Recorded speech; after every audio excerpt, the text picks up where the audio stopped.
আসসালামু আলাইকুম। আমি মোহাম্মদ মিরাজ, চিটাং ফার্নিচারের পক্ষ থেকে আরো একবার আপনাদেরকে জানাই আন্তরিক শুভেচ্ছা। তো আজকে মূলত আপনাদের সামনে কথা বলবো চমৎকার একটি ডাইনিং টেবিল নিয়ে। এই ডাইনিং টেবিলটি একটি সেমি ভিক্টোরিয়া ডাইনিং টেবিল আমরা বলতে পারি। কেননা এই চেয়ারগুলো আমরা ভিক্টোরিয়া আদলে করেছি, কিন্তু আমরা ডাইনিং টেবিলটা কিন্তু গতানুগতিক প্লেন ডাইনিং টেবিলের মধ্যে করেছি। যার কারণে এই ডাইনিং টেবিলটিকে আমরা কিন্তু একটি সেমি ভিক্টোরিয়া ডাইনিং টেবিল বলতে পারি। প্রথমেই আমি যদি এই ডাইনিং টেবিলের একটি চেয়ার নিয়ে কথা বলতে চাই, তো চেয়ারগুলো আপনারা দেখতে পাচ্ছেন সম্পূর্ণ ভিক্টোরিয়া মডেলের আদলে কিন্তু আমরা এই চেয়ারগুলো করেছি। এবং চেয়ারগুলো প্রথমেই আমি পায়া থেকে যদি শুরু করতে যাই, এই পায়াগুলা কিন্তু আপনারা দেখতে পাচ্ছেন পায়ের যে শেপটা, অর্থাৎ অনেক মোটা কাঠ, অর্থাৎ চার চার পায়া থেকে কাঠ থেকে এই পায়াগুলা কেটে বের করা হয় বিধায় এত সুন্দর ভাঁজ এখানে আনা সম্ভব হয়েছে, যেটা কিন্তু আপনারা অন্যান্য জায়গায় দেখে রাখবেন না। এই পায়াগুলা দেখলে কিন্তু আপনারা আমাদের কাজের কোয়ালিটি সম্পর্কে অনেকটা ধারণা পেয়ে যাবেন। এবং বিটটা দেখতে পাচ্ছেন সম্পূর্ণ কতটা ম্যাচিং করা, এবং উপরের টপটাও কিন্তু আপনারা দেখতে পাচ্ছেন আমরা ভিক্টোরিয়ান মডেলের মধ্যে করেছি। মানে ভিক্টোরিয়া শেপ গুলো আপনারা দেখতে পাচ্ছেন, এবং টপের কাঠটা কিন্তু কাঠের কোয়ালিটি টেক্সচার গুলো আপনারা কিন্তু দেখতে পাচ্ছেন। এবং উপরের যে ঘাড়িটা, এই ঘাড়িটা কিন্তু আমরা 2.5 কাঠের উপর খোদাই করে করি, এবং এই পায়াগুলো কিন্তু 2 এর উপরে, এই পায়াগুলো কিন্তু আমরা 2 এর উপরে 2 ইঞ্চি কাঠের উপর করে থাকি।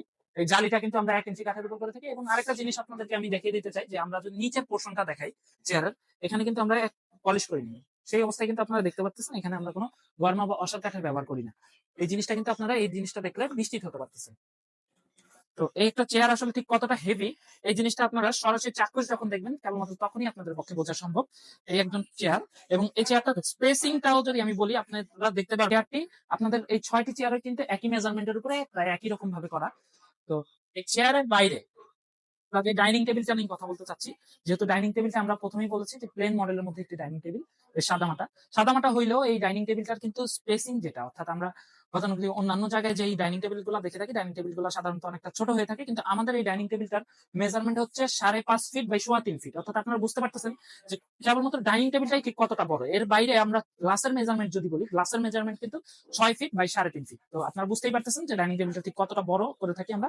এর বাইরে ডাইনিং টেবিলটির যে উপরের হাইচার টপটা আপনারা দেখতে পাচ্ছেন, এই টপটা কিন্তু সলিড 1.5 ইঞ্চি কাঠের উপর করা, এবং সাইডের যে পাশিগুলো আমরা ব্যবহার করি, এই পাশিগুলো কিন্তু 1.5 ইঞ্চি কাঠের উপর ব্যবহার করা। অর্থাৎ কাঠের থিকনেসের ক্ষেত্রেও কিন্তু আমরা কোন রকম কার্পণ্য করি না। এবং উপরের টপটা আপনারা দেখতে পাচ্ছেন, টপটা সম্পূর্ণ 1 ইঞ্চি কাঠের উপরে করা, এবং টপের কাঠের কোয়ালিটি গুলো আপনারা দেখতে পাচ্ছেন প্রত্যেকটা জায়গায় কেবলমাত্র শিলকড়ি কাঠের ব্যবহার করা হয়েছে।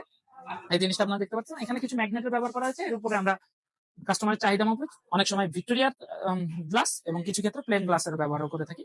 এই ডাইনিং টেবিলটাতে কিন্তু আপনারা অকেশনালি যদি আপনাদের 8 চেয়ারের কখনো ডাইনিং টেবিলের প্রয়োজন হয়, বা বাসা বাড়ির 2টা চেয়ার এক্সট্রা ভাবে ইউজ করতে পারেন, এতটাই স্পেসিং পেয়ে যাচ্ছেন এই ডাইনিং টেবিলটাতে যে আপনারা চাইলে কিন্তু তাও করতে পারবেন। তো এই ছিল হচ্ছে সম্পূর্ণ ডাইনিং টেবিলটি। এই ডাইনিং টেবিলটি যদি আপনাদের পছন্দ হয়ে থাকে, তবে আমাদের সাথে যোগাযোগ, পছন্দের যে কোনো ডাইনিং টেবিলের ছবি পাঠিয়ে বা নিজেরা এসে ডিজাইন পছন্দ করে আমাদের কাছ থেকে বানিয়ে নিতে পারেন সর্বোচ্চ কোয়ালিটি নিশ্চিত করে। তো একটা কথা